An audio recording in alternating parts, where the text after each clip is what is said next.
Hello, everyone. My name is Richard Meyer, and I am the Interim Executive Director of the Center for Ethics and Rule of Law, or CERL, at the University of Pennsylvania Law School. On behalf of the Center, I would like to welcome you to the last in our series of book talks this academic year. CERL is a nonpartisan interdisciplinary institute dedicated to preserving and promoting the rule of law in 21st century national security, warfare, and democratic governance. We draw from the study of law, philosophy, and ethics to answer the difficult questions that arise in contemporary transnational conflicts, as well as interstate challenges to democratic principles. I invite you all to peruse the CERL blog to read articles and comments about a variety of important issues in the fields of ethics, the rule of law, and the preservation of democracy. To submit a question for today's talk, please use the Q&A feature found at the ribbon at the bottom of the window. Please keep your questions topical and appropriate. Anyone posting inappropriate language or content will be removed. If you are seeking CLE credit for today's event, please note that the CLE codes will be presented twice per hour. Therefore, there will be 3 CLE codes for today's event. Write down these codes and enter them on your digital evaluation form once the event is over. You should have the form already, but if you need another copy, the link will be posted in the chat. The evaluation form is mandatory to receive CLE credits. These codes will tell us how long you attended. The first passcode is CAT. That's C-A-T, CAT. At this time, it is my pleasure to introduce the moderator for today's talk. Alexandra Miza, known to us as Xander, is a senior fellow at the Center for Ethics and Rule of Law and at the University of Pennsylvania Carey Law School. Since coming to CERL last year, she has worked on all aspects of its research and programming, including on issues of election security, the Women, Peace, and Security Agenda, autocracy and technology, the law of armed conflict, and climate change effects on national security in the Arctic region. Her most recent paper, Lessons from the Arctic, the Need for Intersectoral Climate Change Policy, is available on CERL's website. Xander? Thank you so much, Rich, and welcome. Thank you all for joining us today for what I hope will be a very engaging and lively conversation about the issues around disinformation. Now, when we hear disinformation, we likely think of the 2016 or 2020 US presidential campaigns. Our introduction to the term in popular discussions, popular culture, probably came through that election context, or maybe over the course of the last year, we might now also associate it with talk about vaccines or other health issues. But as we'll discuss today, the trouble of disinformation runs far deeper. Coded memes, gendered internet harassment, even deepfake porn, this all goes to undermine traditional pathways of citizen communication and engagement, including the sharing of information between individuals and between individuals and the government.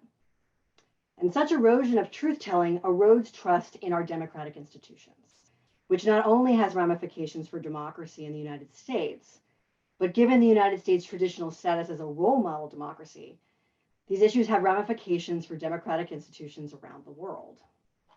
And as our guest has written, the United States is well on its way to a fact-free version of democracy light, in which the tenets of the process, participation and protest, are under attack from within and without. And the information war not only continues to rage, it has come home, and we are losing. And this is why our guest, Nina Jankowicz, is the perfect person to educate us on these issues, why they matter, and how we can begin the process of trust repair. I'm so glad that she is joining us today. Nina is a Washington, D.C.-based writer and analyst who studies the intersection of technology and democracy in Central and Eastern Europe and beyond. She currently serves as a disinformation fellow at the Woodrow Wilson International Center for Scholars. Previously, she served as a Fulbright Public Policy Fellow, a role in which she provided strategic communications guidance to the Ukrainian Foreign Ministry. She has also managed democracy assistance programs to Russia and Belarus at the National Democratic Institute for International Affairs, also known as NDI. Nina received her BA in Russian and Political Science from Bryn Mawr College, not too far from us here at University of Pennsylvania. I wish that you could be here in person and maybe take a side trip over to your alma mater. She also has a master's in Russian, Eurasian, and East European Studies from Georgetown University's Edmund Walsh School of Foreign Service. Fluent in Russian, proficient in Polish and Ukrainian, She was also a 2017 Foreign Policy Interrupted Fellow. So Nina, thank you for coming to us today and to discuss your book, How to Lose the Information War, Russia, Fake News, and the Future of Conflict. I'm obligated to hold this up so everyone can see, but no, truly, this is such an interesting book, and talking about issues that have been at the forefront of public discussions now for well over a year in the context of the election and beyond that. So thank you. Yeah, it's my pleasure to be with you, Xander. Thank you to Cyril for the invitation. And yeah, I wish I could be with you in Philly in person as well, but here we are. This will have to do. Here we are. So first question, I've just used this term disinformation. Your book has fake news in its subtitle, information wars. We toss these words around. What is disinformation versus misinformation versus fake news? Yeah, that's something that a lot of people mix up, and I think bears kind of picking apart. The way I define disinformation is a definition that was first put out by Claire Wardle at First Draft News. And if you're not familiar with her work, I would definitely check her out. And she calls it the use of false or misleading information with malign intent. That's different than misinformation, which could be kind of your conspiratorial aunt or uncle at the Thanksgiving dinner table, who's just sharing false information, but isn't necessarily, involved in any malign intent there. Fake news, as you mentioned, is in the subtitle of my book. That was put there by my publisher as a signpost for your average reader. I don't love that term because it kind of leads us astray from what disinformation actually is and does. The term fake news suggests that everything about disinformation is false, but actually the most convincing disinformation, and indeed the most successful disinformation, is stuff that's grounded in a kernel of truth, often in people's visceral emotional reactions. And that's why it's so successful on social media, which runs on emotion, where the most engaging content is often the most enraging content, right? So I wish that we would stop using the term fake news, especially because during the Trump era, it was used as a political pejorative for anything that was politically inconvenient for the president, and many other autocratic leaders around the world have picked up that term and made it their own now. So it's kind of lost meaning, and I think we need to be really precise about the terms that we use to describe this phenomenon. We'll see, social media platforms using the term misinformation instead of disinformation to describe what's going on there. And that's because they don't want to ascribe that intent to certain users. And I think that, that makes us a little bit less cutting in terms of what we're actually talking about and what the overall effect of these campaigns are. When there is a concerted campaign coming from a foreign government, or even a domestic disinformation campaign, there are real world effects on public health, on public safety, on the functioning of our democracy. And I think calling it misinformation or fake news really does not give enough credence to the damage that it does, frankly. Disinformation is a democratic problem. Its ultimate victim is the democratic process. And this term information war, I have to say, when I first heard it, I couldn't help but think of Alex Jones, InfoWars, that use or association with these words. But what do you mean by information war? Yeah, when I use that term, it wouldn't necessarily be to describe domestic disinformation efforts. I mean it more as a tool of statecraft, essentially, a tool of political foreign influence. It's sometimes wrapped up in the words hybrid warfare, where we're talking not only about kinetic activities that nation states undertake, but also their activities in the information influence space. And certainly for Russia and indeed China, Iran, perhaps even some countries like Lebanon, Venezuela, Cuba, according to the Office of the Director of National Intelligence in a report that was just released a couple of weeks ago, these are essentially an extension of not only ministries of defense, but of foreign policy. It's a way for these nations to get bang for their buck in terms of the investments that they have to make. And the risks that they have to take, rather than getting into a kinetic conflict with the United States or another Western nation. They can really put us on uneven footing and distract us with campaigns that cost them very little. You mentioned examples from Central and Eastern Europe. Your background is in those area studies. You've been studying disinformation before it was cool. Which came first? Your interest in disinformation or your studies of that region where there are so many examples of this? Yeah, it's more my studies of that region. So my family, as you probably guessed from my last name, is Polish American, some Ukrainian blood in there as well. So from an early age, I was exposed to the history, culture, and politics of the Central and Eastern Europe region. My grandfather was actually a displaced person after World War II. He and his family, when he was just 10 years old, were deported to Arkhangelsk Oblast in Russia because they were Polish, living in the borderlands of what is now Ukraine, but then was Poland, and Poland was an enemy of the Soviet Union. So off they went to a gulag for several years until the Soviet Union allied with the United States. So that's kind of my origin story. My grandfather eventually made his way here, and that very much piqued my interest at a young age in this region. And when I went to Bryn Mawr, they have a fantastic Russian department. So I found myself pretty much living in the Russian house, learning the language, went to Russia as an undergraduate, and then pursued area studies for my graduate degree as well. And at the National Democratic Institute, working with activists in Russia and Belarus, that's when I first really became aware of the ways that the information space online could be used for autocratic or authoritarian means. We were very much trying to help the civil society activists that we worked with do constituent outreach and use the internet for good. But at the same time, they were being tracked, they were being arrested for things that they posted online. The NDI itself was the subject of online propaganda coming from Russia.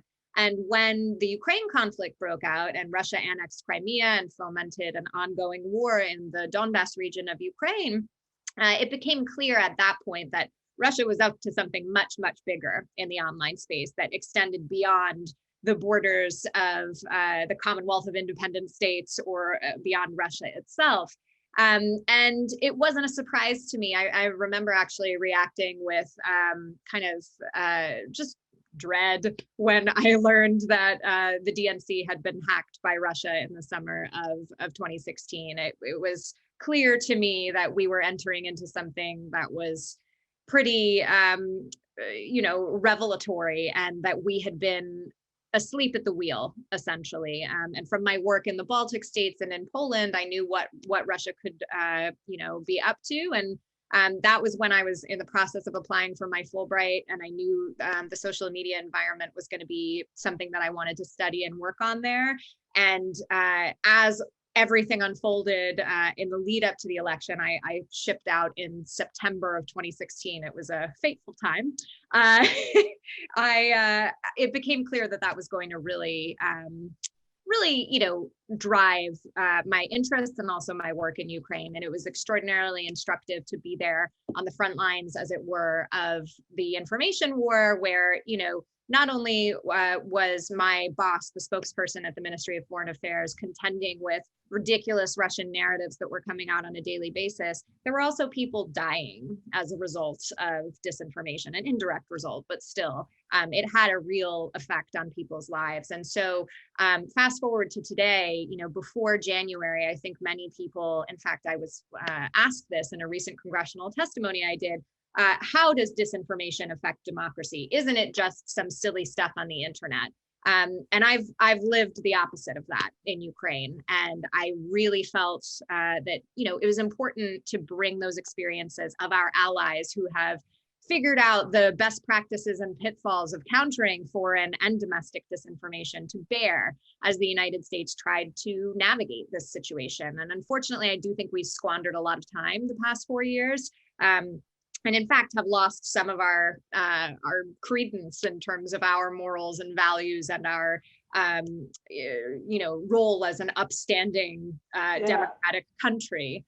No, for sure. And I want us to dive into that deeper in a second, but let's go to your examples. So as you said, you come to do this specific research in Ukraine on the eve or right around the 2016 election, but your examples aren't just Ukraine in the book. They certainly come from the former Soviet bloc, but it's not just Ukraine, although Ukraine ends up being a thread in some of these examples elsewhere. But you talk about how Estonia was perhaps one of the first countries post-Cold War to ring a bell on this and say, hello, hello, help, help, help. And yet they didn't seem to get the response from the West that they thought. So could you share with our audience what was that sort of triggering event back in 2007 that sort of set off Estonia's lead in countering disinformation?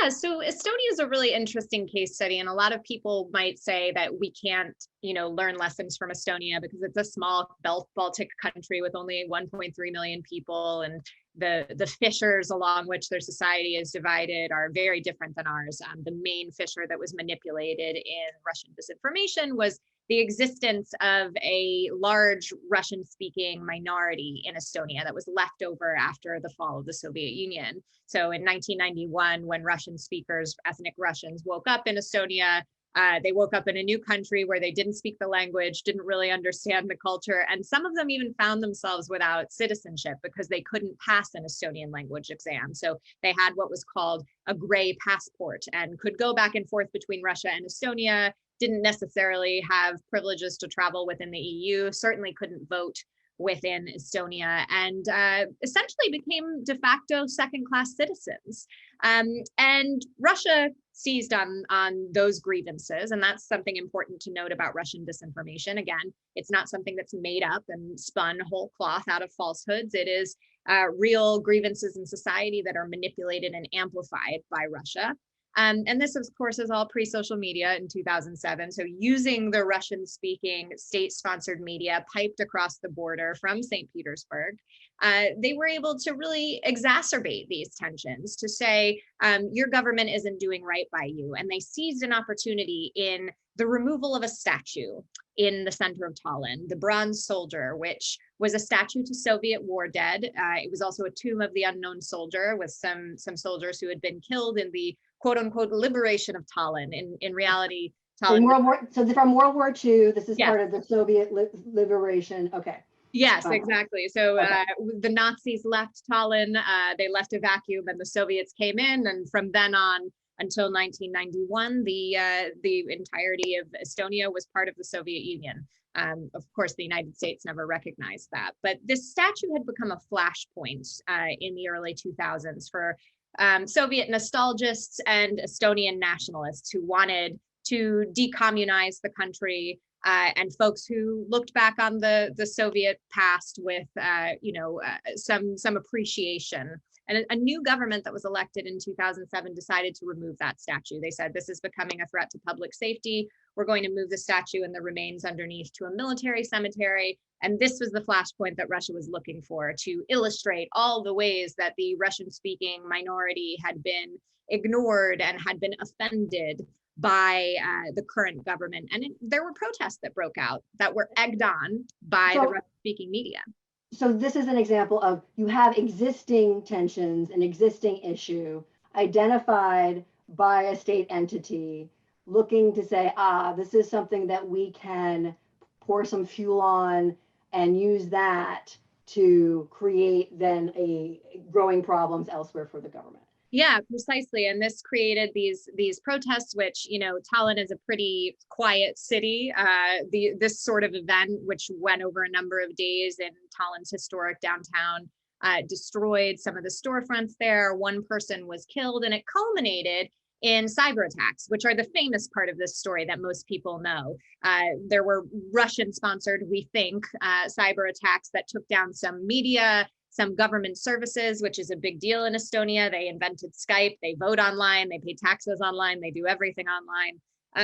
And this was a real wake-up call for the Estonians. They said, we share a border with Russia. We clearly have this large, very unhappy Russian minority. We need to do something about this. And rather than just play whack-a-troll and try to take down the offending content or block out Russian media from the Estonian information space, or hermetically, seal their cyber environment. They did beef up their cybersecurity, but they realized there was a human component to this problem as well. There was a governance component. They had to reach out to the Russian minority and make sure that these grievances were being heard. So they invested in Russian-speaking media so that there was something to compete with what was being piped over the border from St. Petersburg.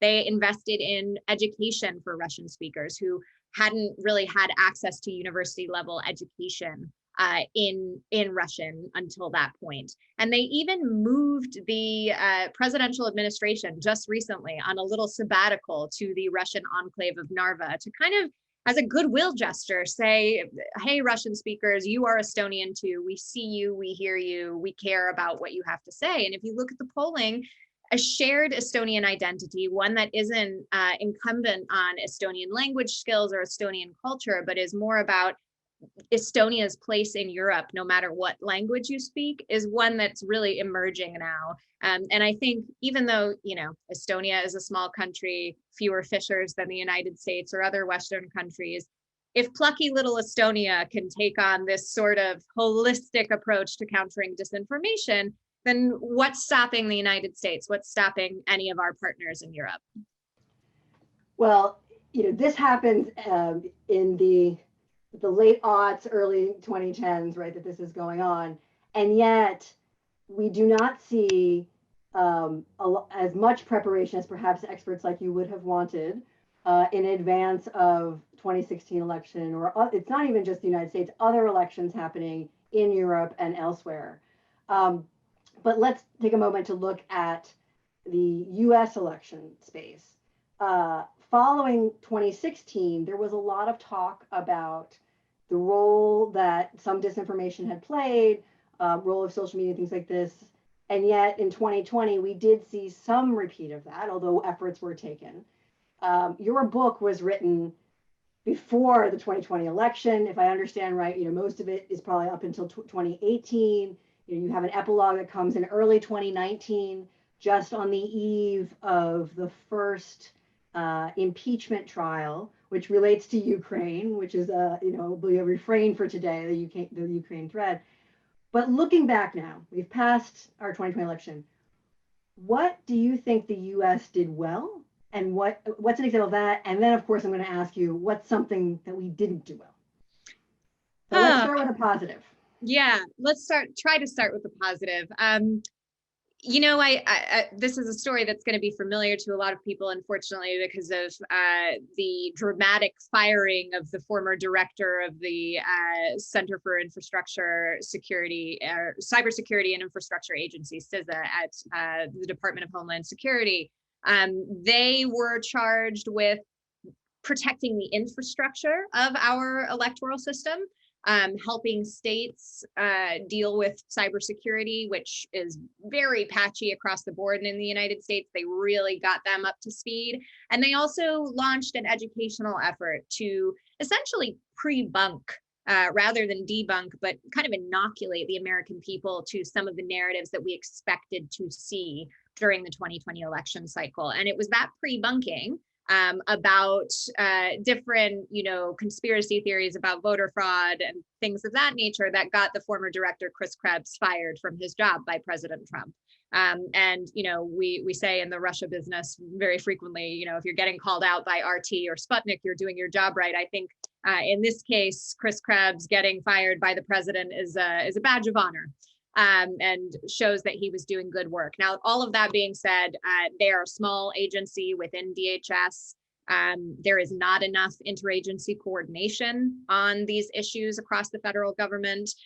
There's not nearly enough funding for election security or countering disinformation. We do not have an overarching strategy for how to do this. It was paid lip service in our national security strategy, but you would never hear President Trump himself discussing the importance of it. And that set us back.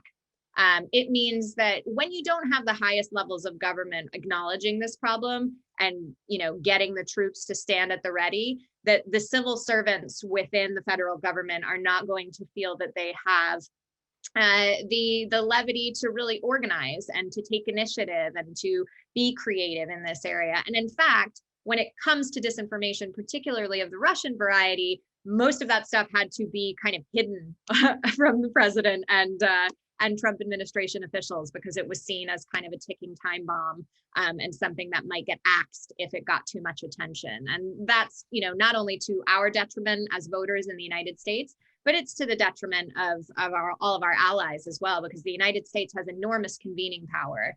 And if we were leading a coalition of democracies against disinformation, that could have ripple effects around the world. I think that is what President Biden intends to do, but we've lost a lot of time in that regard.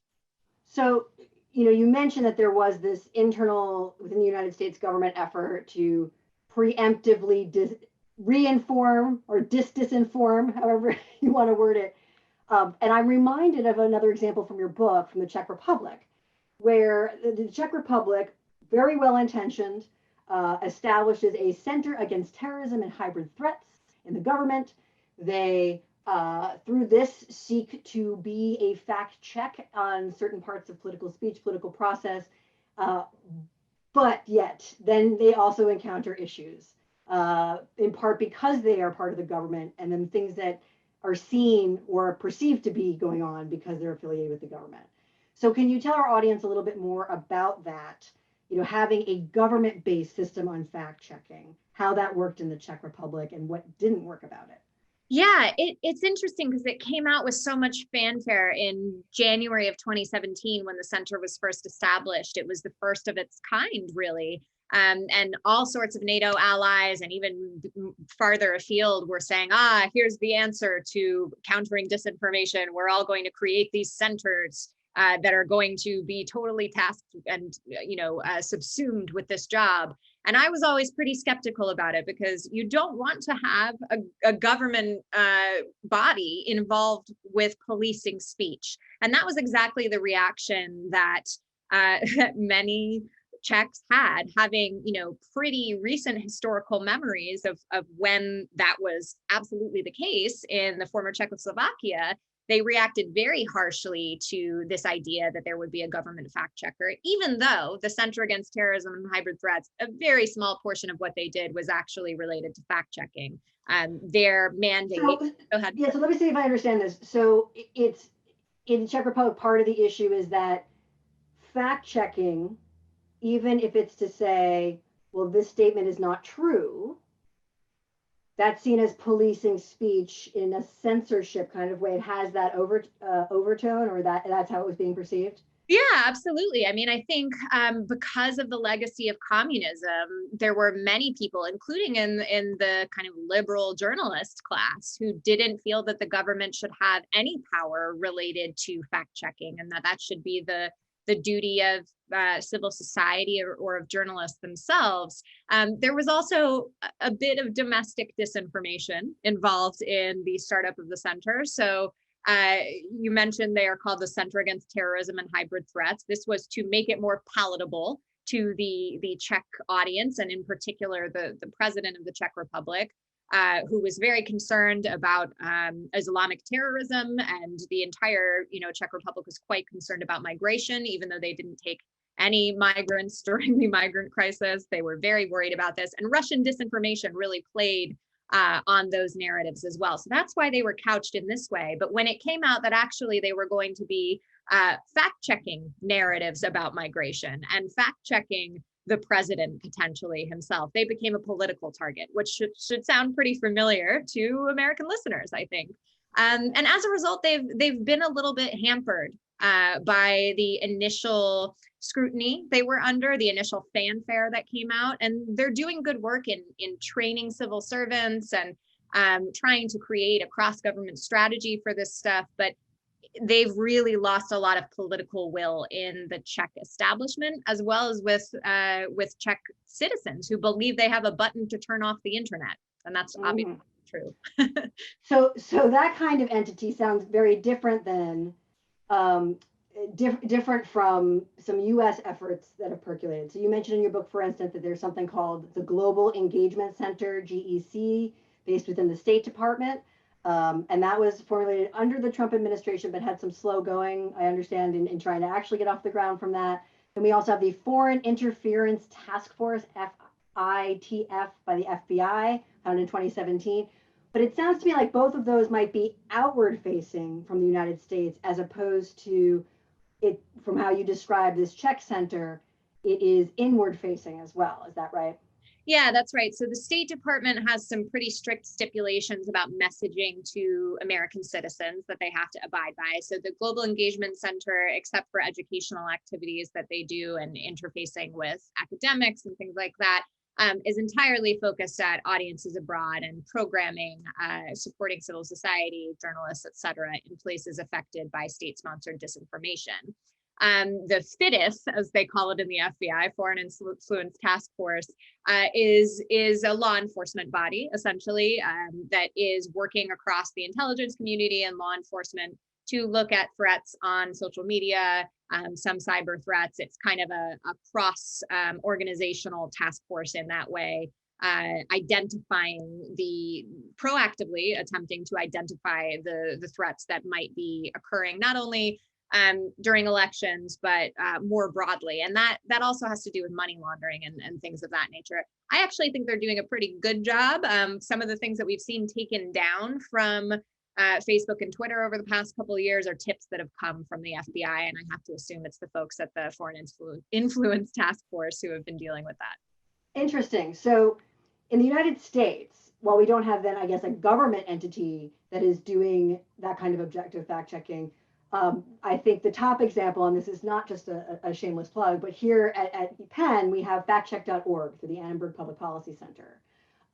But as was seen during the 2020 campaign, there were those who responded to reports by factcheck.org saying, oh, but this is just another political arm of the Democratic Party or something like this, right?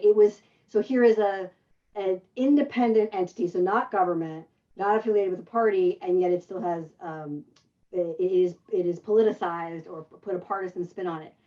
In the United States, do you think it is best to try and have an independent entity like that? Is it possible for that to work and not be politicized? I don't think so.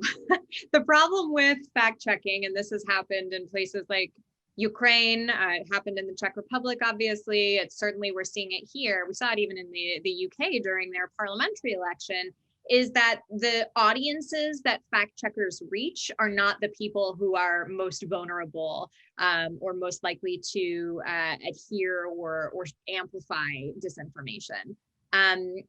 They are, in fact, likely to see them as partisan bodies. And often fact checking, if you have already heard a piece of false information and you are then fact checked on it, there's some psychological research that shows that you're more likely to remember the false information than you are to remember the true information. So there was an initial kind of knee-jerk reaction to the disinformation crisis that we needed more fact checkers. And while I laud the work of fact checkers, I think it's important for accountability, and certainly we need them in journalism as well. I don't think it is the panacea that everyone thinks it is. And we really need to help people find and use the tools to do fact checking on their own, to be able to tell not necessarily fact from fiction, but to develop a sort of spidey sense for something that might not necessarily be trustworthy, and to not click share on that, because we're the ones that amplify this stuff. Yeah, click and share, right? This is what we do on social media. And one of the things that social media companies attempted to do, particularly Facebook running up to 2020, is have this fact check button of sorts, or label, I guess is the way to put it, right? So it'll say sometimes like, this is disproven, or this is, you should check this source, that kind of thing. Do you think that helps? Is that something that we should be doing, or is it just even more distracting? What would you say to those kinds of efforts? So we don't know yet. Unfortunately, our friends at Facebook and Twitter and all the other social media companies have not really released fulsome information about how that has been working. Twitter has done the best job so far of giving us that data, at least at the top level. I am encouraged by efforts that provide a little bit of friction or a speed bump to people sharing, little nudges that say, when you go to retweet something, as Twitter has recently introduced, have you read this article? Do you want to read it before you retweet it? Or we've also seen some studies that have been done with teens who are sharing bullying language, and a little pop-up will come up and say, looks like you've got some bullying language in your Instagram comment. Are you sure you want to send that? And it seems that appealing to people's better angels does at least stave off some of that amplification that we don't want. In terms of adding context, I think it is the best possible thing that we can do.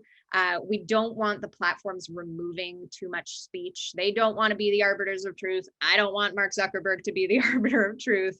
And by adding context, by adding a label, we're not infringing on anyone's speech, and the information is there for those who want to seek it out. The question is, does anybody click on it? Does anybody even pay attention? If everything's going to start to be labeled, can we really sort through that information in a way that is making a difference on the discourse? And that's what we don't know yet.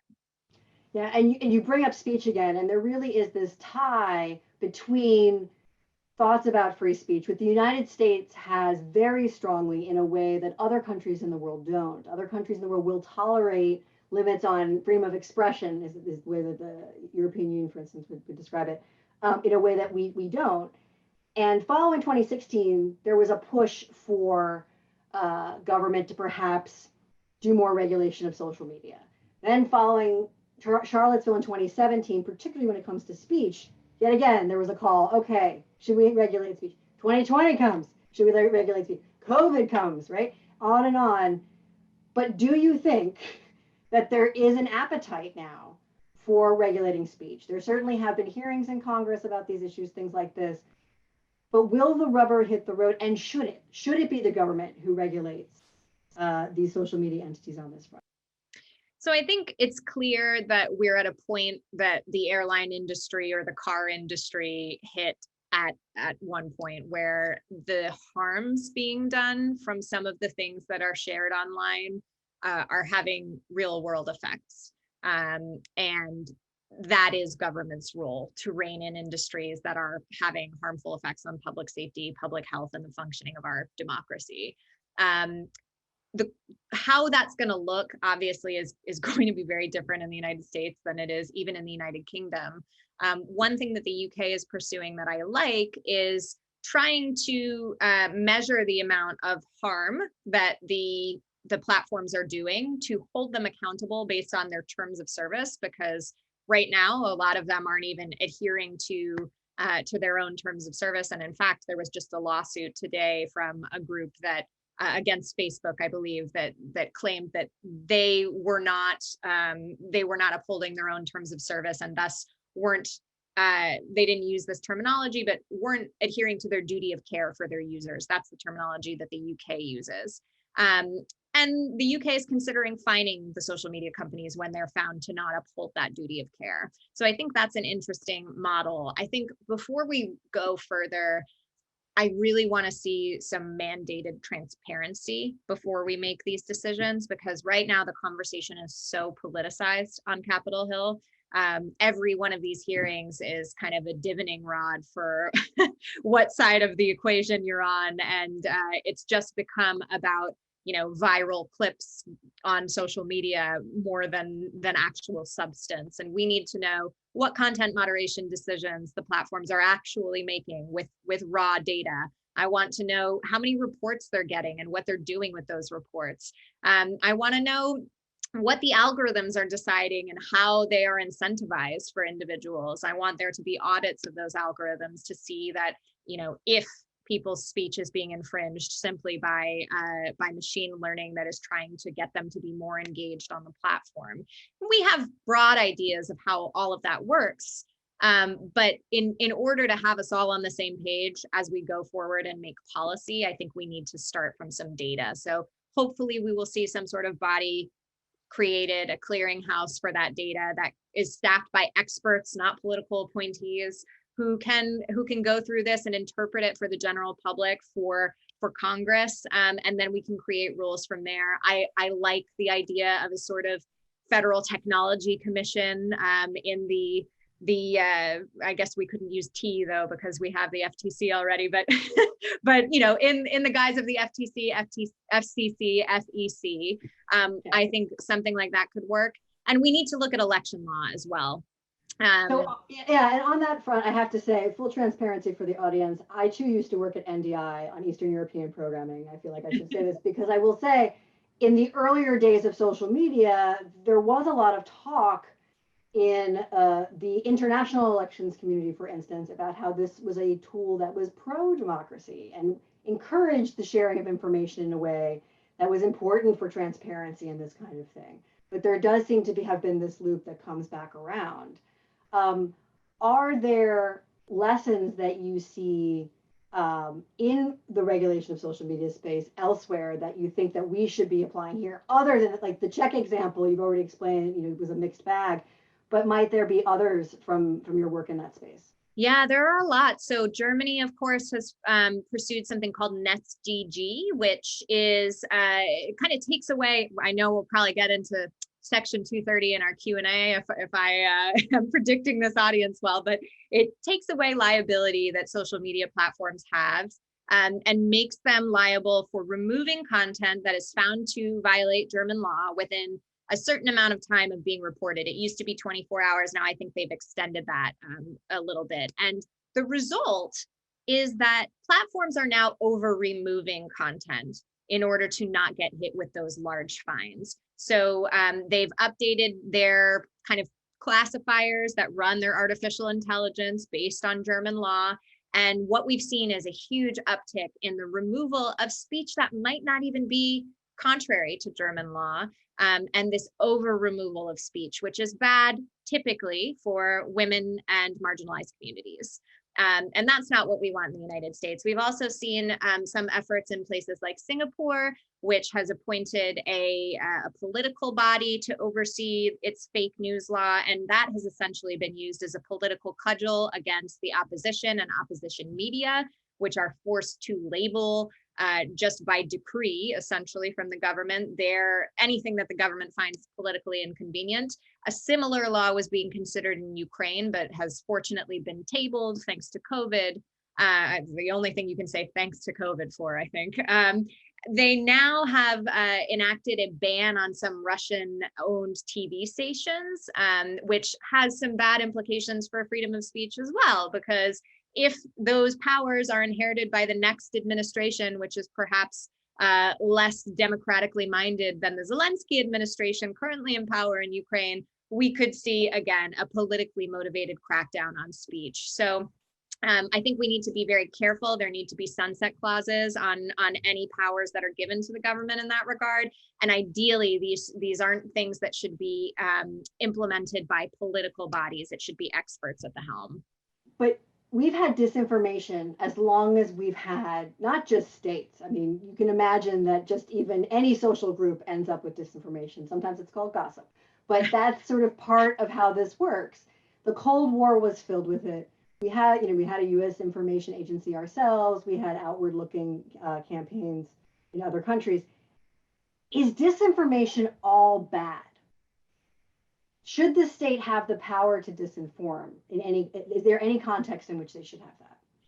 Well, if I were in charge, especially of our outreach and our, soft power that the United States was doing, no, I would not have us doing any covert operation that was misleading in that regard. I think it is contrary to our morals and values and just fuels more whataboutism propaganda coming from our adversaries. I don't think that we can equate, as Russia tries to do all the time, the work of RT and Sputnik with the work of Radio Free Europe and Voice of America, right?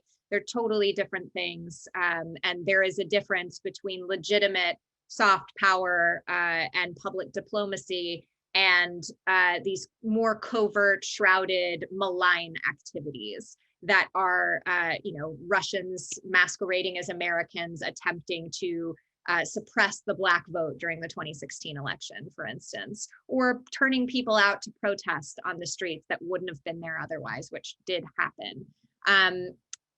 There's a difference in just, the typical information engagement that the US government might do and disinformation, and it is that malign intent. Now, I'm sure Russia sees our intent to bring democracy and sovereignty to nations like Ukraine as malign, but We like to say that we're on the right side of history there. And as long as we are being open and transparent about our goals, I don't think that we have anything to be ashamed of. That does put us at a strategic disadvantage though, right? Because Russia is again masquerading. They are not keeping their goals transparent. They are not labeling everything that they do with a giant paid for by the Russian government sticker. And when we do that, we lose some audience. But I think it's worth it in terms of maintaining, again, those values that we are supposed to be projecting. So we've talked so much about Russia today, but is Russia the only bad guy? And especially this report, you made reference at the very beginning to the DNI report that came out post-election, mentioned other countries too. Who are the players in this space? So other than Russia. Yeah, I still think Russia is the most practiced and the most sophisticated of the actors that we're seeing today. China and Iran are the other two big players. China, according to the DNI, decided not to interfere in this election. They certainly have that power, but from what I've seen of Chinese information operations, they're a little bit bumbling. They're a little easier to spot. So there were some information operations that targeted the Hong Kong protesters and attempted to sway public opinion about the Hong Kong protests. They were easy to spot because they were pretty blatantly propaganda. These accounts didn't really have the backstory or the history that some of the other troll accounts that we've seen coming out of places like Russia did.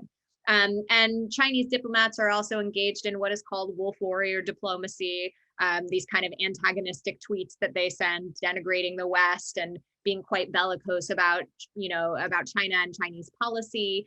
Again, pretty transparent and easy to spot. It's kind of the difference between the bombastic Soviet propaganda that we saw of yesteryear and today, what we see coming from Russia is a little bit more sinister.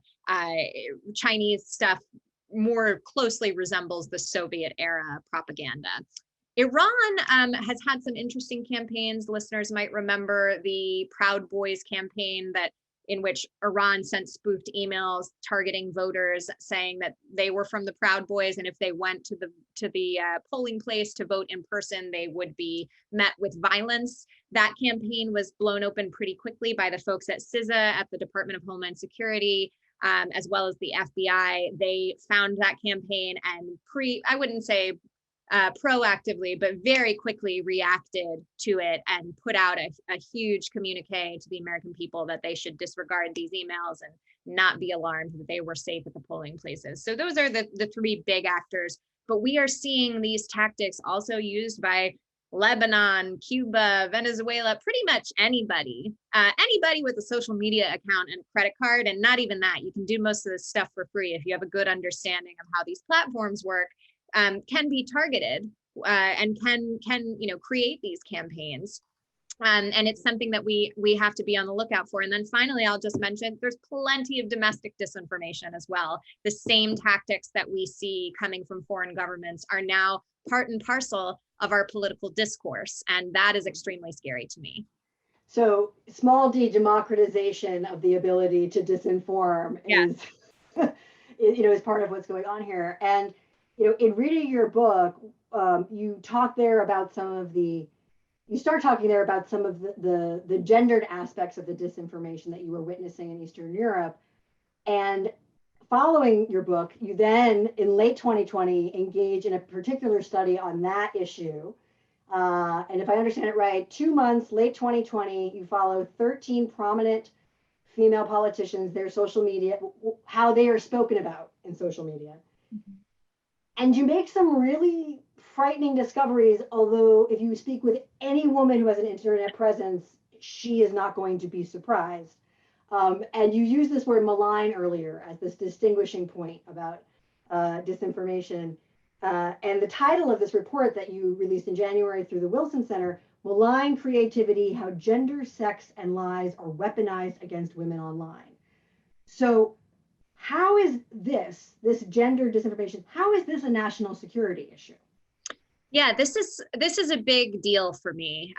So let me take you through a few things. I first became interested in this, as you said, when I was researching my book, and I kept coming across these members of parliament, activists, journalists, women who had been targeted ostensibly by the Kremlin because they're the best in the region, the best in the biz at this, with sexualized narratives that claimed that they were promiscuous, that claimed that women couldn't have been in these positions without sleeping their way to the top or something like that.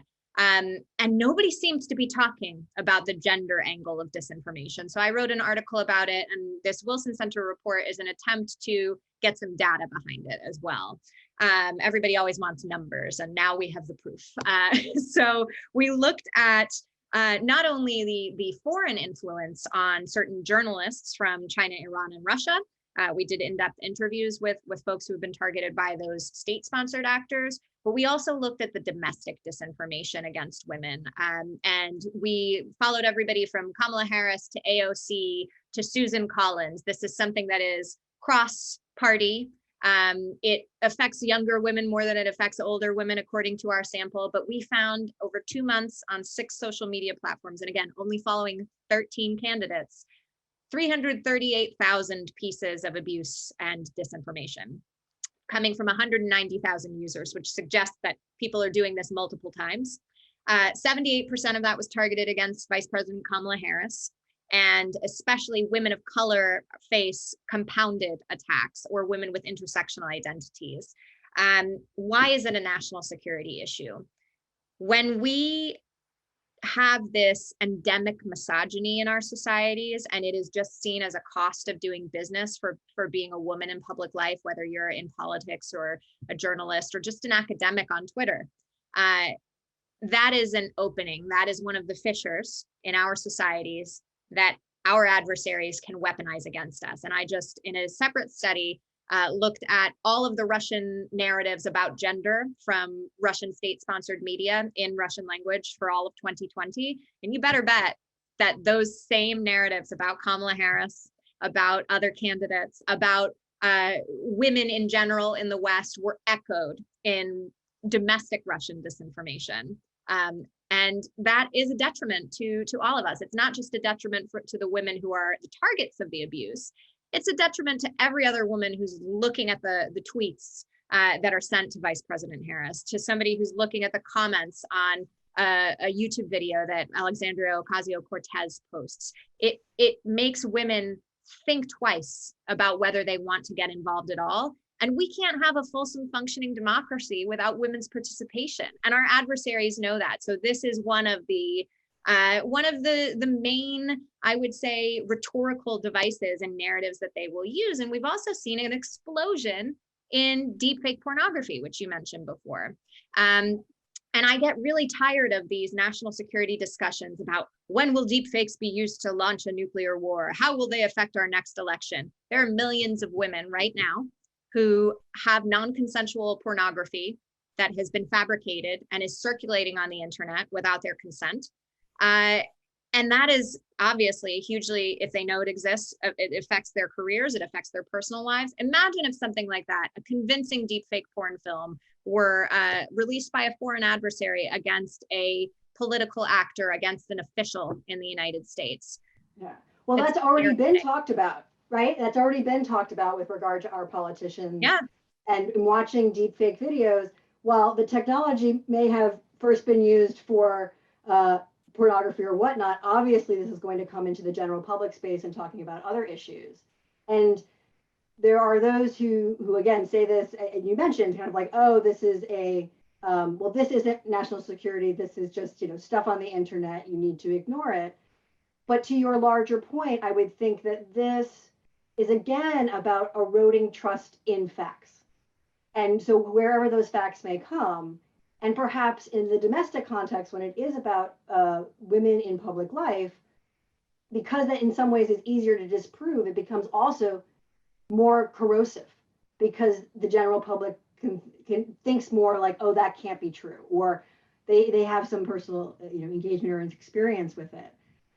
So, given this, though, the vocabulary around it, again, people get tripped up on it. I want to ask you a question about that too in your report, because you talk about gender disinformation, sexualized disinformation.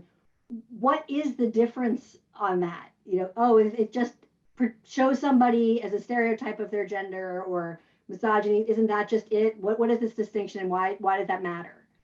Yeah, so we kind of have a hierarchy in the report, and I also should explain what malign creativity is. Yes, please do. Yes. So we've got gendered abuse, which is the typical sort of stuff that you see that any woman in public life has experienced before, picking apart your appearance, using gendered slurs against you.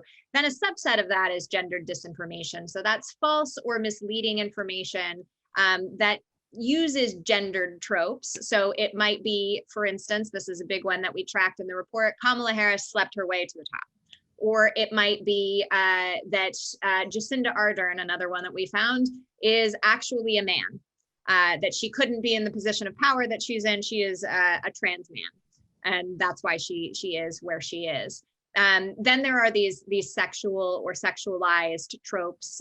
We see, again, the narrative about Kamala Harris. We also see women, including Ivanka Trump and AOC, sexualized as sexual objects. And then we see racial and racialized narratives compounding all of these. So we might see racist tropes about name it. I mean, Ilhan Omar is a favorite for this sort of racist sexual rhetoric that's compounded, the idea that she married her brother to immigrate to the United States, for instance. But then we see racialized narratives, things like Kamala ain't black, hashtag Kamala ain't black is one that we tracked. Things that are saying that she's not black enough, she's not South Asian enough to claim that heritage. Same thing goes against AOC. So these are subsets of the broader abuse problem that we see online. And then malign creativity is the idea that abusers online know how to evade the detection that the platforms are using. So rather than write the word bitch, they will use an exclamation point instead of an I, or they will use visual memes to avoid textual detection. So one of the things that I get pretty frequently as a woman in my 30s without children is I get sent pictures of empty egg cartons, which are meant to remind me that my fertility is waning. But Twitter doesn't see that as abuse. They just see a picture of an empty egg carton. Perhaps this nice gentleman is reminding me that I need eggs. That is not his intention. So this is a very good point, right? Because there's been talk about when it comes to the more, if I could say, traditional disinformation, or the political speech, more direct, people think, the internet algorithms will find the fact of, if they say the election is not decided, but the election is decided, we see these words, we flag it.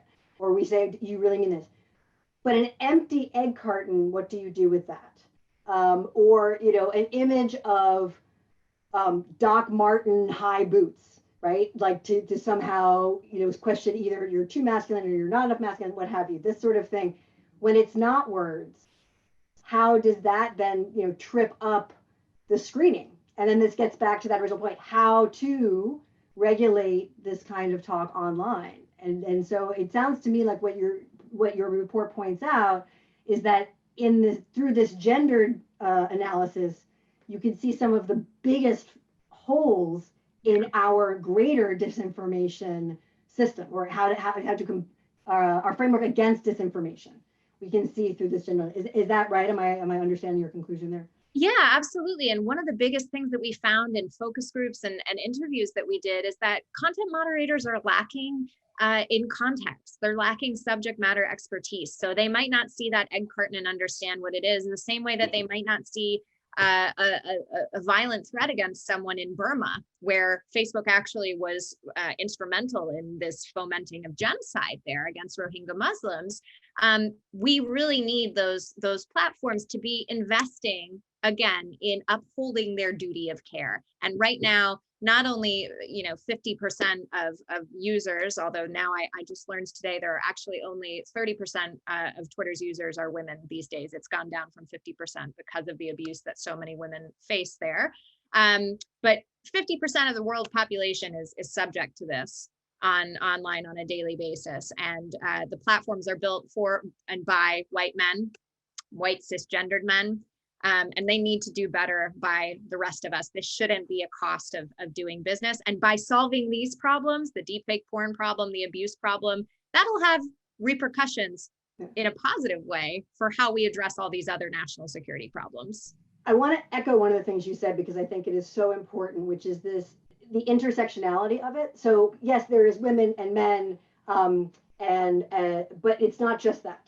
And it's not just those labels. As you say, there's the layering. So then there's racial identity, and you can imagine there might be sexual orientation identity or religious identity and all of these things. So what is learned in one area can be applied to another in these different aspects of identity. Well, we have a ton of questions lining up in the Q&A. I want to ask two more of mine before we get to everyone else's. And the first would be, okay, we've just talked about all of the stuff that we see online. You have mentioned some examples of you yourself receiving, being on the receiving end of some of this negativity online. How do you wind down from the news? How do you unplug? What can you tell? How can you share with us how we can be better at that? That's a great question. I am not always as good as at it as I wish that I was, and sometimes bad things happening online do affect me on a regular basis. I try to get out in nature, go for hikes and things like that, and try to put my phone down, put my computer away, and do some unplugged time. Ideally, looking at actual pages of books. That tends to help me, but also just on a regular basis, you know, recognizing when I feel, I don't want to use the word triggered because it has such a negative connotation, but when I have an emotional reaction to something online, there is something manipulative about that content, right? Whether it's coming from a news outlet or some random person on the internet. And the best thing that we can do in that situation, and this is a concept that I have been repeating over and over since this time last year, is practice informational distancing. If you're feeling yourself emotional, put down the device, close your laptop, go for a walk. If you are still worried about whatever that is, come 10 or 15 minutes, then you can do a little bit more digging if it's something that seems suspect in the information realm. Think before you share, think before you respond. The more that we can introduce, again, a little bit of friction in our information sharing environment, the less quickly bad information will be amplified, the less polarizing our discourse will be. So coming off of that, you mentioned much earlier an example of, you know, an uncle at the Thanksgiving dinner table, okay?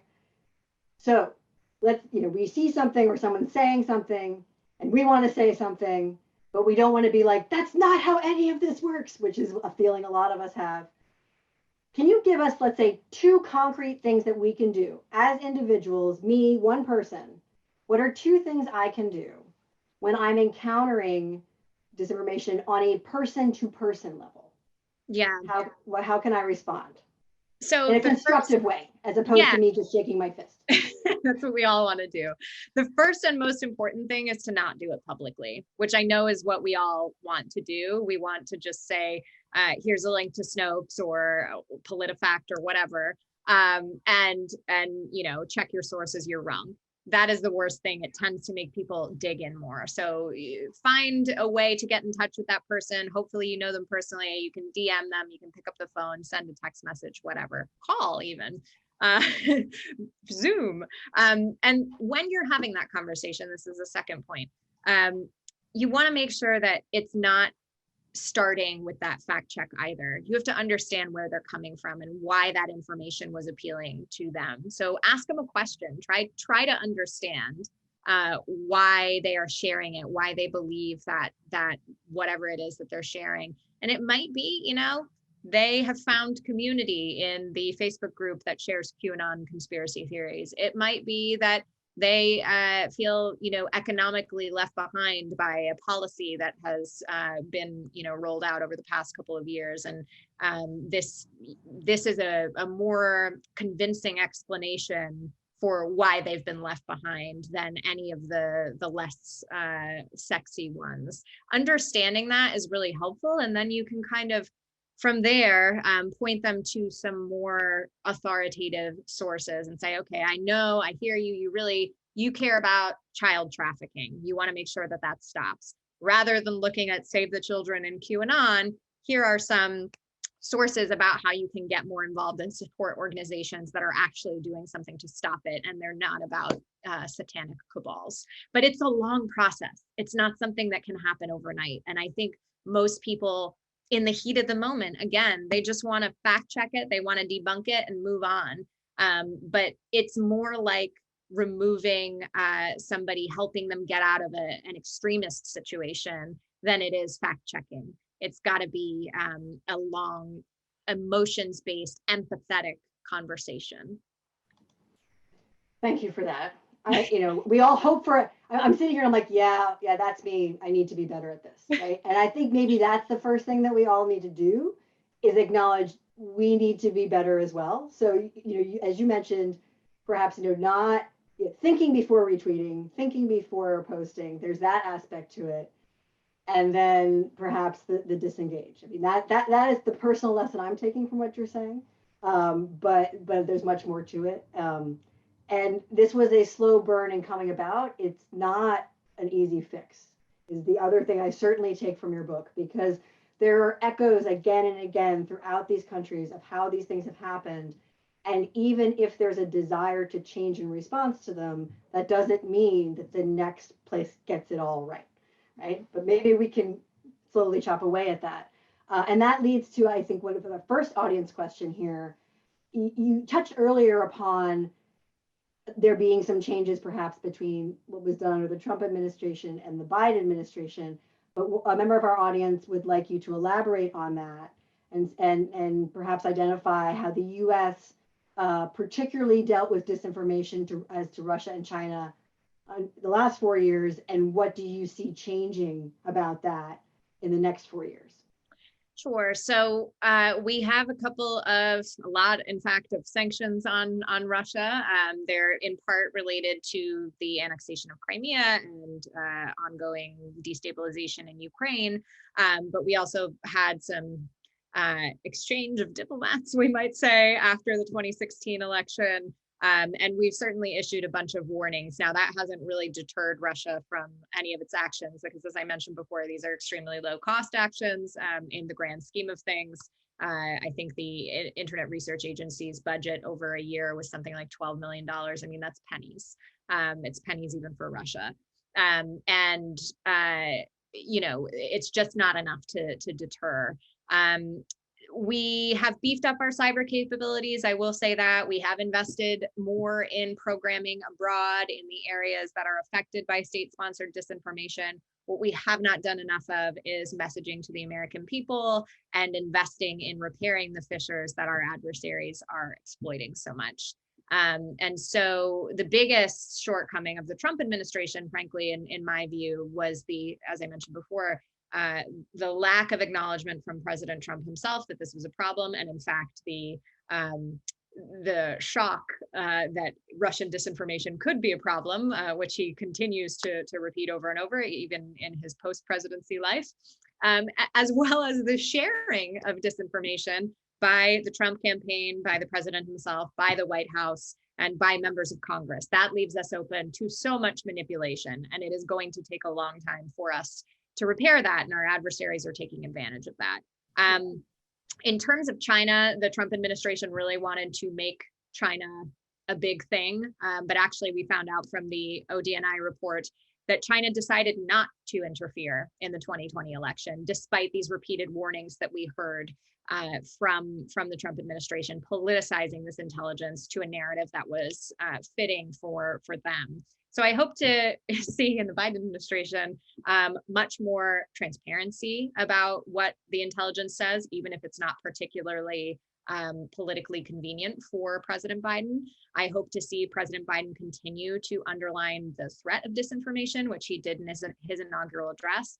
And I hope to see, I don't want to say that I want to see a center stood up, because I've just talked about how I don't think that they are panaceas to our problem, but I would like to see one high-level official charged with coordinating the interagency response in the US government. And I want that interagency response not only to be relegated to the national security community, it has to be beyond that. It has to involve the Department of Education, Health and Human Services, the CDC, certainly, as we've seen recently. I would love to see the National Endowment for the Arts and Humanities involved. Think more local. So these examples that you're giving are some of the parts of our government that are seen to be the least partisan, at least traditionally, right? Because the CDC, Center for Humanities, things like this. And the examples that we have to talk about today, a lot of them have been domestically from the right. But this is an issue on both from both parties and on all issues. Am I wrong? I am reminded of the media bias chart that I refer to myself often when I see something and it triggers that emotional response, as you called it, right? And then I'm like, no, where did this come from? Let me look at my bias chart, and if I look at it, because on both poles, right and left, that's information comes from both sides, I guess, at that point. Mm-hmm. So, is there bipartisan support for these kinds of efforts, do you think, in the current environment? So it depends what we're talking about. The regulation question about social media and who should have the power to regulate social media is extraordinarily fraught right now. But if you talk to members of Congress about media literacy, information literacy, civics, there's broad bipartisan support for that. And I hope that introducing those bills can get tacked on to legislation that is not going to be seen as, a partisan divining rod. The Honest Ads Act, for instance, which has been languishing in Congress since post 2016, it would basically introduce the same transparency we see on TV, radio, and print ads for political online ads. That hasn't been passed still, and I hope that we don't see similar issues with things that are just about educating people. We really need to divorce that partisanship from these activities. So you mentioned these several pieces of legislation that are pending. There is a common question among several from the audience about regulation and talking about liability being a problem here, right? Like, how do you enforce? How do you have penalties, particularly when there's so many users? And the number of users is in the B's, not the M's or the T's, right? Billions, not millions or thousands. You mentioned an example earlier, but from Germany. Do you happen to know how they addressed liability, or are their concerns about enforcement on that front, how they're going to try and enforce their new rules on content regulation?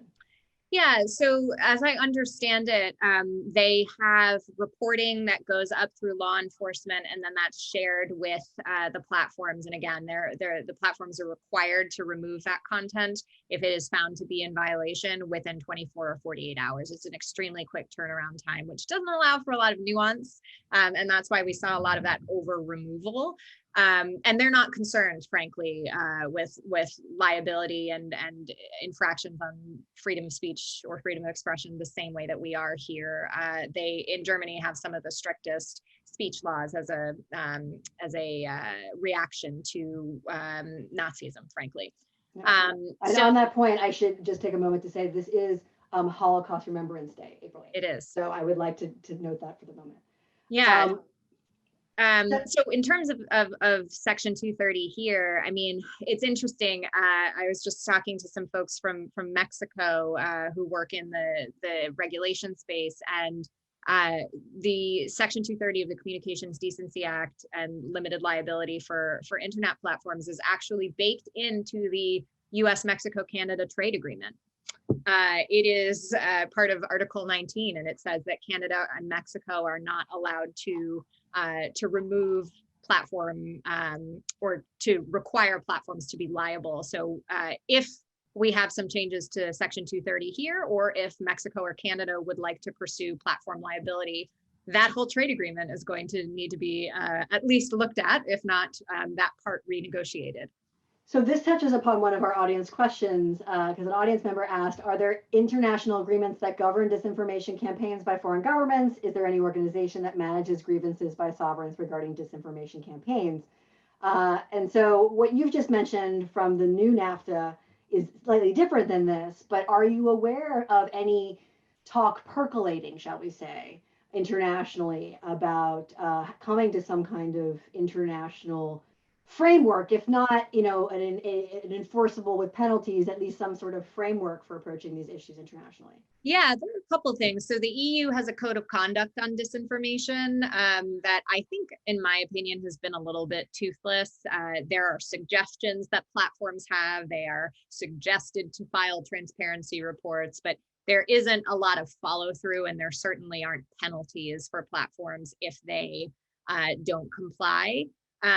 There has been a lot of talk among legislators. There's an international grand committee on disinformation that was headed up by the UK, which had an inquiry into fake news after Cambridge Analytica, and I don't use that term lightly. That's what they called it, the fake news inquiry.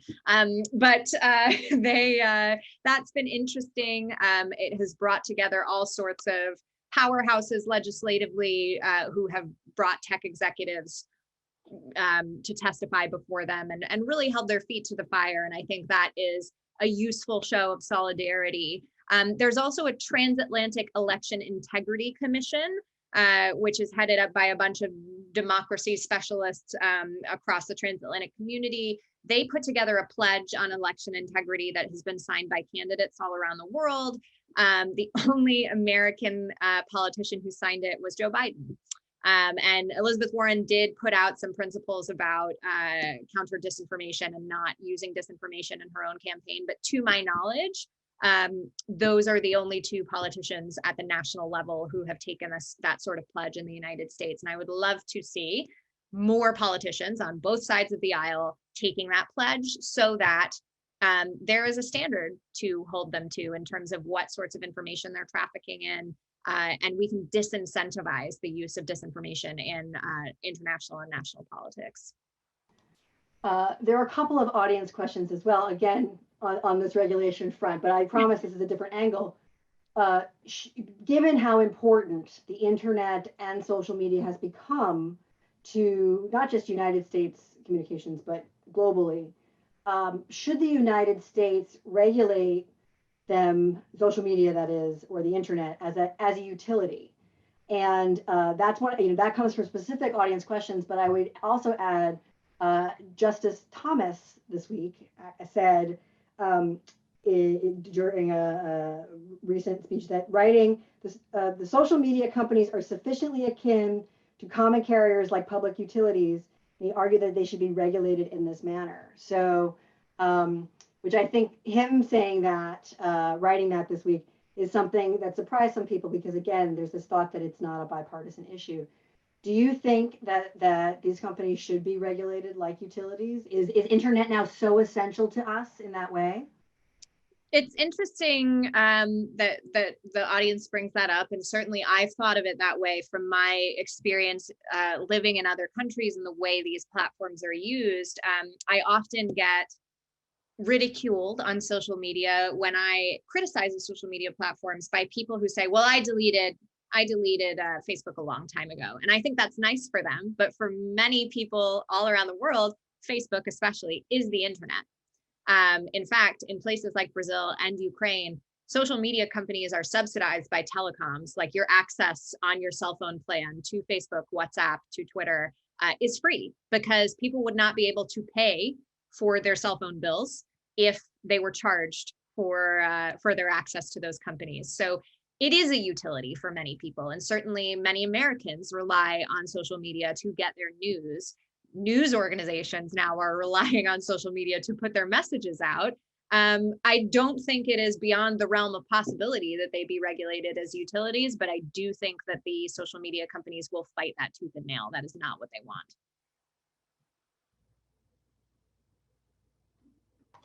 Another audience question here. Is it more, although more of a comment than a question, I appreciate that caveat. It seems that meme content circulation, typically circulated in the form of pictures, is the main means of circulating hate online these days. So with that comment, I'll add the question that in your report, is that something that you looked at, both visual and text? And did you see a difference in the rate of use of the malign language in that sense? Yeah, so the way that we collected the data, we couldn't always see the visual content because it had to get scraped and then pseudonymized because we were working with researchers in the EU. So the GDPR, Global Data Protection Regulation, means that we couldn't look at a lot of that content. But I do use CrowdTangle, which is a social listening platform that Facebook owns and funds, although it's very useful. And you can see, you can actually do image searches on that platform and see throughout Facebook or throughout Reddit or throughout Twitter how many times a certain image has been shared. And in particular related to, well, I will say this for most of the female candidates that we looked at, there were some sort of visual representations of them. For Kamala Harris, it was her photoshopped onto scantily clad women's bodies. For some of the older politicians, it was them, looking like witches or photoshopped to seem extraordinarily decrepit and on the edge of death. You name it. And that is certainly something that we looked at in the report. Whether or not it is more prevalent than the textual stuff, based on my anecdotal experience, I think the more judicious abusers are happy to send that stuff, but other people are happy to just verbally abuse you if it's easy to do. The good news about images, if there is good news, is that the more that people understand how to do reverse image searches, they can see if something has been manipulated, and there is a lot of attention to image provenance from companies like Adobe, which make the software that people use to edit images. They want to make it possible for you to see how an image has been edited or how a video has been edited. So that cheap fake that came out of Nancy Pelosi, where her speech had been slowed down a couple of years ago, or maybe at the beginning of the year, what is time? That would be easy to track and identify with this software. So I'm hopeful about that.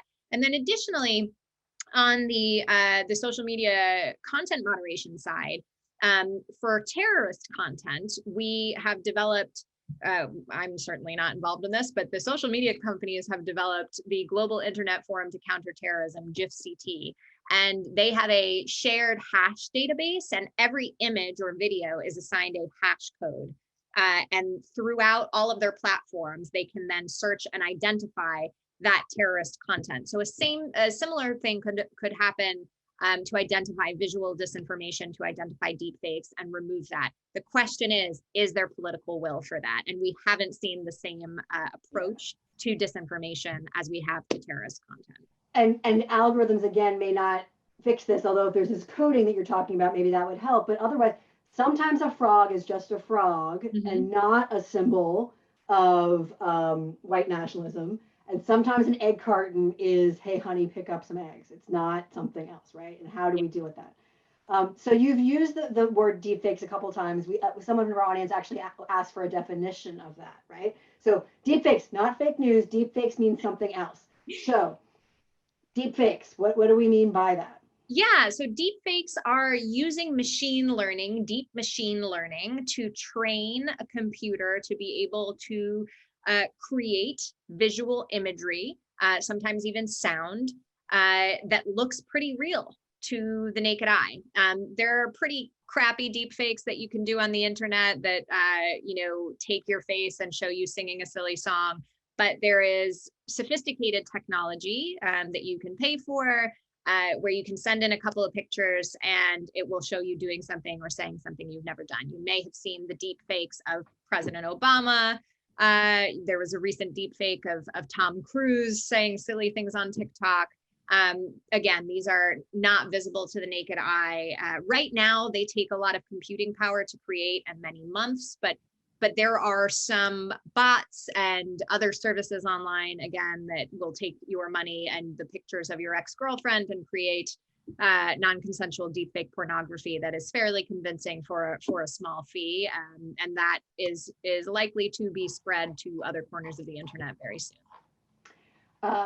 So in that vein, one of our audience members asks if you support HR 1151, which is the Addressing Violence Against Women in Politics Acts, which is connected again with this use of deepfakes, the specific targeting of women. So do you have any comments or thoughts on that?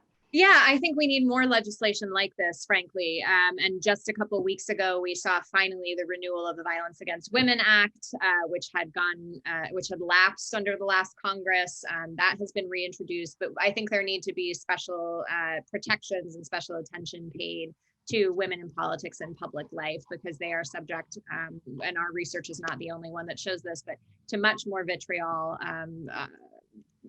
compared to their male colleagues, and it's a detriment to our engagement in public life. So the more that we give law enforcement tools to deal with this, the more that we give social media companies an impetus to deal with this, and the more that we set a standard in elected office ourselves, I would say, not just by being in office, but by our male colleagues not engaging in the same sorts of tropes and sharing of disinformation and name calling that we have seen recently against women in politics. I think the closer that we'll be to an equitable public discourse. So not only should we not share because, of course, it's degrading to your colleague across the aisle, et cetera, but by sharing that meme degrading a female politician in some sort of highly gendered or sexualized way, you are helping Putin? Is that our takeaway here? Right? Yeah, to some degree, you could say that. I mean, I don't know how convincing that'll be for some people, but yeah, absolutely. You're leaving us more open to manipulation from our adversaries along gendered lines. So another audience question, again, talking about regulation, but in a different angle. So we have regulation, or if there's going to be regulation of these companies, and you talk about content moderation being part of it. And liability, of course, is something everyone's concerned about. There's also an argument to be made that this will stifle creativity in the tech space because it is so hard to moderate content that smaller businesses will not be able to do what a behemoth like Facebook could do, or Google, or whatnot. So what are your responses to those sorts of arguments? Yeah, a lot of the discussion that I've heard about liability wouldn't be a blanket liability. It would be for platforms of a certain size. And I think that that is correct. Now, that being said, we've seen some pretty scary stuff on small platforms recently, especially in the lead up to and wake of January 6th. And we have seen the consequences of that. That's why Parler got its servers pulled, and that kind of denial of service from other providers that help those platforms stay online. That's their business decision. That's their prerogative, right? So I think we'll see some more of that. But to me, especially because the motto for so long in Silicon Valley related to social media was move fast and break things. That was literally the motto at Facebook. I don't see the encouragement of some, how do I want to put this? Some introspection, some friction as a bad thing. I would love for Silicon Valley to consider, rather than considering their profits first, to consider the effect on users and the downstream effect on real life off of their platforms. And we're getting there with the threat of regulation, with these bad PR moments that keep coming up for these platforms. So hopefully that will be the norm and not the exception. But I don't see that, of course, I don't want to stifle creativity. I want there to be an environment for creativity within bounds that don't cause harm, for that proactive consideration of what that harm could be. Yeah, but again, from an American mindset about speech, there is this thought that we should be able to say what we want, and how someone else interprets it is on them. You made points earlier about the importance of civics. To say what should we be doing is too big a question, but there are examples from your book and elsewhere about what other countries are doing with education. How young is too young to start civics education, social media civics education? If the idea is that we're supposed to learn to respond better, we're supposed to put down the phone, not shake the fist. When do we learn that? Who should teach it to us? Yeah, I have a lot of ideas about this. So Finland starts as young as kindergarten for their media literacy education. They teach Finnish kids that, the Saturday morning cartoons that you watch don't continue during the commercial break, which is hard for a lot of kids to get. And I think that's step one. Adults need media literacy and information literacy as well. And I would argue that in our current environment, it's more important to reach voting age adults. How do we do this? Really important that the curriculum is nonpartisan. If you're going to teach people about Russia or Chinese disinformation, I don't want Russia or China to be mentioned in it. If we're going to talk about domestic disinformation, we're certainly not going to name outlets. We're going to teach them the heuristics that they need to say, okay, my spidey senses are tingling, and here's what I know to do when. So the critical thinking approach. Yes, yes, and paired with civics, which is hugely important, right? Because so much of the disinformation that we saw this year and in 2016 was just about the basics of how government and elections function. Understanding how primaries work, understanding how the election certification process works. That's really, really important, and it's dry and not always exciting to people. So how do we reach them where they are? We need to partner with influencers. I think there's an example in my book about Georgia, the Republic of, not the state, which partnered with creators, I would say, comedians, actors, musicians from all over the country. They trained them in information literacy and sent them back to their hometowns to do a set that included some infotainment, right? And it was well received. And the US has a history of doing this sort of thing. I mean, it was more propagandistic in World War II, but there's no reason that we can't get creative about it right now as well. And then finally, if we're talking about educational opportunities, of course, yes, this needs to be adopted in school curriculums. Obviously, states have their rights about how they establish that. Reaching voting age adults, though, libraries, I think, are the key to this. Libraries are highly trusted. Librarians are highly trusted. They're not viewed as partisan. They are looking for their raison d'etre in the 21st century. They are community centers. They are local. And frankly, there are a lot of voting age adults that already go there for either access to books, to classes, to computers. And there have been a lot of programs that do what I call the peas and the mashed potatoes approach in Eastern Europe, where they are teaching some babushki, some grandmothers, how to use their phones and FaceTime their grandkids, but they also sneak some information literacy in there. So we got to think outside of the box and not just think in that narrow fact-checking media environment, but how do we reach people where they are? How do we make it fun, not just sit through this boring training about media literacy? Yeah, thank you for that. This is an all ages problem, as you were saying, that we have to take an approach through different angles to get to. So our time is up. An hour and a half has flown by. I do want to ask you one final question before we depart, and I'm going to read a quote from your book first, which is that you say, and this is near the very end, where you talk about repeating lies may be a political salve for a party or candidate in the short term, but no matter the outcome of, in this case, you're talking about the impeachment trial, this behavior will render a grave diagnosis for the health of our democracy and that of many others that look to America as an example in the long term. And the crisis of truth and trust in the United States finds itself in today is one of our own makings. So with all of this doom and gloom on the book, can you leave us on a positive note of something that all that you've seen, and particularly in the last 12 months, is there hope? What is something positive that we can come away with what we've learned? So I think this is an opportunity. I mean, it's hard for me to be hopeful, especially after what happened on January 6th, but this is an opportunity to make our government more resilient, to make our government more representative, to get people re-engaged in the political process, and we need to make the most of that. It is incumbent on the survival of our democracy, but we're going to be so much stronger for it if we do the hard work of looking inward and repairing those fissures that our adversaries have been using against us, and that domestic disinformers are delighting in right now as well. It's hard work, and it's hard to realize that, and to recognize the fact that we are responsible for this in many ways. But we've got to do it, or the situation is going to get worse. So perhaps not as positive as you wanted, but it's an opportunity, and I think that's how we should frame it.